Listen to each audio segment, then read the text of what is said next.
A slow metabolism causes you to gain body fat and therefore gain weight. That's what most of us have always believed. But it turns out that's a myth. There's actually a type of fat in your body called brown fat that draws energy from your dangerous fat. So here is good fat, brown fat, fighting bad fat. And the great news is that there are foods that can activate that brown fat energy burning system. There was even a metabolism study in which they gave people 2 pears to eat before lunch every day over 4 weeks. Just 2, and it actually shrank their waistline. And intermittent fasting, which is your metabolic fat burning period, happens when you're sleeping. So you think you're not exercising, you can't be burning fat. Wrong. You're actually burning fat when you're sleeping. These are some very easy things anyone can do to help burn down extra body fat. I was walking around assuming certain things about metabolism were just true. For example, I had assumed myself that some people are born with a fast metabolism and they're thin as a stick. They can seemingly eat anything and not gain weight, and some people have a slower metabolism. You know how many people have heard, "Oh, my sister was lucky, she has a fast metabolism, and unfortunately, I was born with a slow metabolism. I've struggled with food my whole life, and I've always had difficulty with my weight." That's a very common idea, and that's one myth I walked around with. The second thing I walked around with was this. If you've ever seen a teenage kid, and the three of us have all aged, like when you reach that 15 or 16-year-old level, you're eating 2 or 3 dinners. You're bouncing off the wall with energy, playing sports, running around like crazy. And at that point, especially if you have your own teenagers, you would actually say, "Man, that kid's metabolism must be going through the roof as they grow, as they get bigger." That's what we often assume. The third thing I always assumed, and I think most people do, is that once you kind of get into adulthood, 20, 30, 40, there is really this inflection point where things start to not be so good for you metabolism-wise. The idea is that when you're heading towards middle age and then enter middle age, things are going to slow down by themselves. And that's why people say, "Oh, I've hit 40, I've hit 50. Unfortunately, my metabolism is now against me. There's nothing I can do about it. I just gotta buy new clothes or get used to my shape in the mirror." And that's a bummer. Then people give up and say, "Well, it's not going to make a difference anyway. I'm just going to eat whatever I want now." And then finally, the last thing I assumed about metabolism is that a slow metabolism causes you to gain body fat and therefore gain weight. I always assumed that's how it worked. Now, these 4 myths I just told you about were completely upended. They're all false. They're all not true, by a groundbreaking research study published about 2 years ago. In this research study, there was a researcher named Herman Ponzer working at Duke University in the United States. He worked with 90 other colleagues from 20 countries, and they took 6,000 people from across those 20 different countries. Think about it. 20 different countries means different geographies, different dietary patterns, different cultures. Everything is different. And what they did that was really remarkable is they studied people among the 6,000 from 1 week old. That's fresh out of the oven. The bun is just out of the oven, all the way to 90 years old. Now you're talking about the end of the human lifespan for most people, if you can make it that long. And they studied everybody's metabolism in exactly the same way. The question was, what does human metabolism really look like when you study everybody from 1 week old to 90 years old? It had never been done before. And here's the other astounding thing.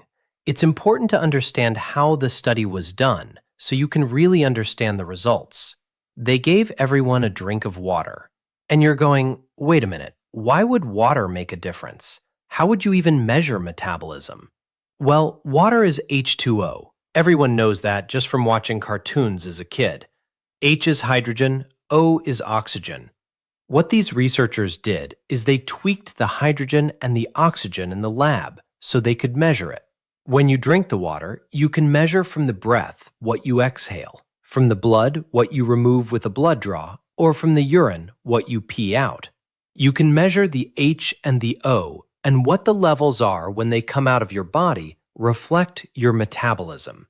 That's basically one way of calculating a metabolism. 1 week old to 90 years old, 6,000 people, 20 countries, 90 researchers diving on this to find out what the result was.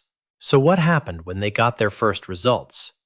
The metabolism results were all over the map, just like you'd expect. Everyone's got a different metabolism. But because we live in the age of supercomputing, what these researchers were able to do, and what really broke the glass ceiling on this, is they said, wait a minute, we know what every individual's height is, we know their age, we know their gender, male or female, and we know how much body fat they're supposed to have physiologically for their height, age, weight, and gender. So what they did is they developed an algorithm. For every one of the 6,000 people, they subtracted the effect of excess body fat for their height, age, weight, and gender. When they removed the effect of excess body fat and measured metabolism, guess what? The real metabolism came right to the surface. And if you want to describe the impact on the researchers, it's like pulling off the cloak from the statue of David. Suddenly, you realize what human metabolism really looks like, from 1 week old to 90 years old. And there are only 4 stages of metabolism that we all go through. What this means is that they discovered how our bodies are intrinsically hardwired. If you're an ornithologist studying birds or a zoologist studying tigers, you're going to pay attention and try to understand what is actually happening. What is the natural cycle of these animals? And so what these researchers did is study what is the natural history, the hardwiring of how our human metabolism behaves. We all go through 4 phases, every single one of us. And this is the beginning of where we started overturning every single one of those ideas I thought I was sure was right. Every single one of them turned out to be wrong. And that wrongness actually gives us a eureka moment. Our metabolism isn't our fate per se, but we can actually do things to improve it. Let's talk about some amazing things about body fat that occur long before you ever worry about it.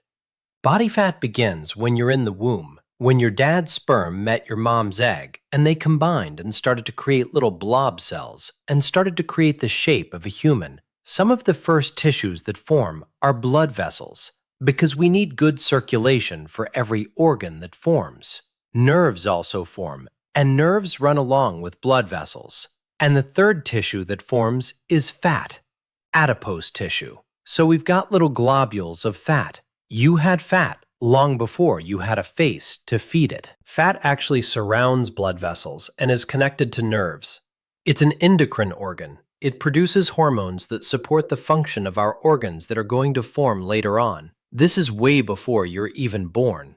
When you are born, every culture in the world, every country in the world will appreciate the wonderful sight of a newborn, pudgy, chubby, with arms and legs that look like the balloon animals you twist, big chubby cheeks. Fat in babies is something we associate with health.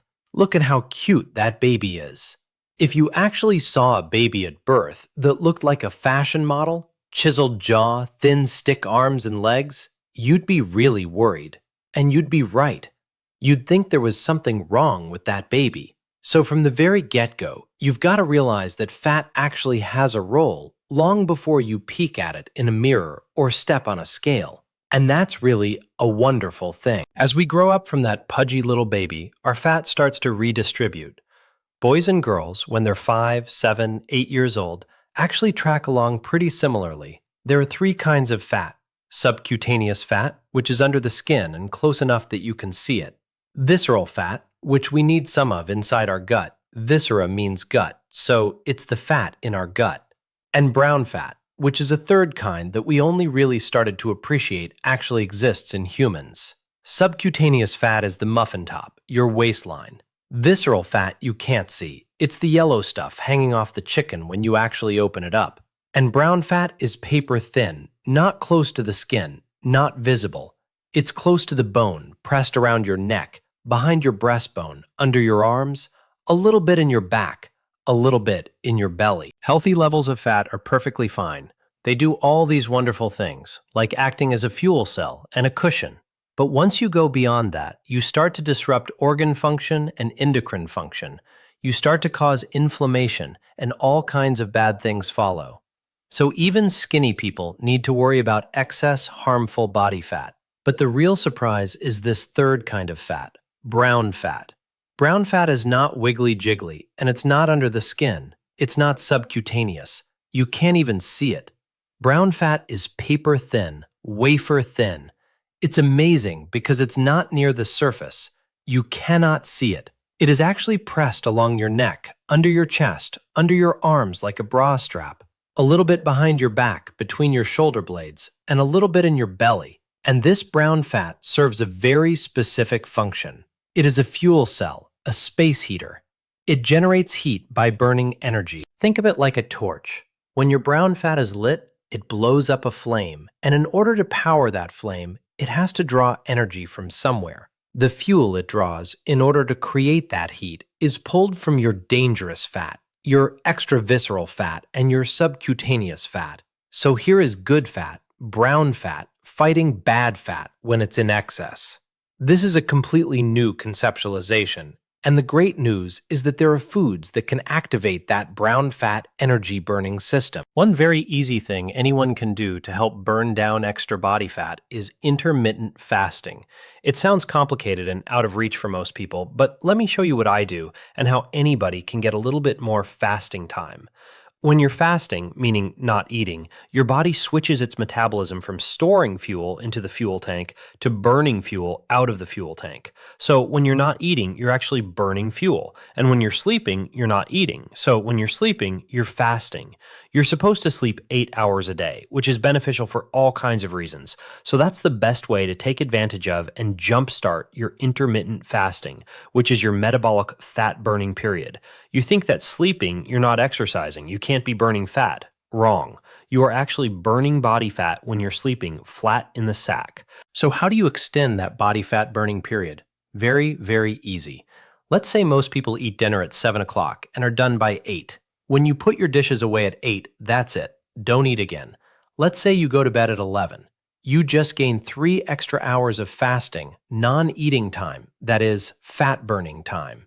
Then let's say you sleep 8 hours. That's 3 hours from putting the dishes away to the time you sleep, plus 8 hours of sleep. That's 11 hours of fat-burning time gained just by that simple act of not eating after dinner. Late night snacks. Stop it. Don't do it. When the dishes are away, you're done for the day. And then when you get up in the morning, don't do what our moms taught us to do. When I was growing up, my mom always told me, hurry up and get out of bed, come down, eat some breakfast. You need to get enough nutrition so you can go to school and learn and have enough energy for the day. Not necessarily true. When you get up in the morning, you don't need to eat right away. Breakfast is not the most important meal of the day because you've loaded up on fuel the night before. What I tell people to do to extend their fasting time, their fat burning time, is when you get up in the morning, take your time getting ready, take a shower, get dressed, make the bed, check your email, go out for a walk, read a couple of pages of a book, catch up on the news, wait at least 1 hour before you eat anything. Now let's do the math. Dinner dishes in the sink, 3 hours to bedtime, that's 3 hours of fasting. 8 hours of sleep, that's 11 hours of fasting, 3 plus 8. Now add 1 more hour in the morning before you eat anything. That's not asking a lot. 11 plus 1 is 12 hours. 12 out of 24 hours, 50% of your day spent burning down body fat. That is the tip. If you want to flip the script on gaining weight and use your body to do what it wants to do naturally, which is burn down extra body fat without going on a crazy diet, taking supplements, doing all kinds of extreme things or cold plunges or whatever, there is a simple way that anybody can do it. No food after dinner, and wait 1 hour after you get up before you eat. And obviously, when you eat, you want to eat modestly and choose good quality food. The easiest way to actually get rid of harmful body fat is to activate thermogenesis, basically flipping the switch so that your brown fat starts to fire up. Think of a gas stove in your kitchen. You turn the handle and it goes click, click, click, click, whoosh. That's what certain foods can actually do. When you eat them, they send signals to your brown fat and it goes whoosh. And once it goes whoosh, just like your stove, it requires fuel to keep that flame going. Where's it going to draw that fuel from? From your harmful fat. That's how you burn it down. Take hot chili peppers, for example, which I happen to like. Everyone knows what happens when you eat something spicy, like a chili pepper or pepper flakes on your pizza. What happens is that there's a bioactive called capsaicin, and there's also a related family called capsoids. They're all in that chemical family. Like a key that fits into a lock, your tongue has the lock, a receptor for capsaicin. It's called TRPV1, and it's not only all over your tongue, it's in your esophagus, your stomach, your gut, all the way down to your intestines, and even on your rectum. You've heard that saying, burning on the way in and burning on the way out? That's because of TRPV1, the receptor. Here's the fascinating connection between body fat and thermogenesis. Hot chili pepper hits your tongue. The key fits into the lock, the TRPV1 receptor. As soon as that happens, you feel that zing of spice. Your tongue sends a text message to your brain, and it tells your brain to do two things. One is to release endorphins, the feel-good hormones, which is why some people really are addicted to eating spicy food. Not everybody has the same degree of response. Some people find it way too spicy because they have so many TRPV1 receptors that even a little spice is overwhelming. But the second thing capsaicin from chili peppers can activate, via that text message to your brain, is the release of norepinephrine. Norepinephrine is a fight or flight hormone. Put up your dukes or run away. What happens when you do that? Your eyes dilate. You start to sweat. You start breathing a little faster. That's what's happening when people eating spicy food turn red and sweat. If you eat something spicy and just put yourself in a quiet place and pay attention to your body, you will literally feel your activated brain releasing norepinephrine. You'll feel it running down the side of your neck because the norepinephrine is traveling down nerves, right down to the brown fat that's pressed around the side of your neck to light up that flame. That's called thermogenesis. That signal, norepinephrine, binds to a receptor on top of your brown fat called UCP1. What UCP1 does, another lock and key on top of your brown fat, is ignite your burner, and then whoosh, it goes up. And in order to keep that flame going, it draws the energy down from your harmful fat. That's just one example of an ingredient and a mechanism. Chili peppers are found in Mediterranean cuisine, all kinds of Asian cuisines, part of culinary traditions that are very much part of our humanity. Here's one of my favorite fruits, a pear, a medium-sized pear. Pears are very nutrient-dense. They're sweet, but not too sweet, not as sweet as a mango or a pineapple. They've got a lot of dietary fiber, about 6 grams. And pears also have a bioactive called chlorogenic acid. Chlorogenic acid is not only found in pears, it's found in apples, it's found in coffee. Nature is very clever and puts a lot of these useful bioactives across multiple food types. I want to use pears to address what I think is an extreme, though well-intentioned, interpretation about the harms of sugar and fructose. As people, we love to make a food either a hero or a villain. It is true that too much sugar is not good for you, but our brain depends on sugar, and our body can make sugar. So it's really not fair to say that a sweet fruit is bad for you. Fruits are very nutrient-dense. They have sugar for energy, fiber for your gut microbiome, and bioactives to activate your health defenses, your metabolism, and thermogenesis as well. You want to choose foods like fruits that taste great, are pleasing, and are nutrient-dense. Net-net, you're getting energy from the fructose and sugar, prebiotic benefits from the dietary fiber, and a ton of bioactives to activate your health defenses. You just can't reduce everything to the sweetness of the fruit. By the way, there was a metabolism study in which they gave people 2 pears to eat before lunch every day, and it actually shrank their waistline over 4 weeks. Just 2 pears by using the chlorogenic acid to burn body fat. What kind of pears? Bartlett pears and all pears. These are fascinating things for anybody who wants to dive in further. And if you really want to find out more, you can look at epidemiological studies, research looking at pears across big populations to see the correlations with health or disease, either lowering the risk of disease or improving levels of health. That's a simple way that anybody with access to a computer and the internet can begin to dive in and take any ingredient and start looking at the research behind it.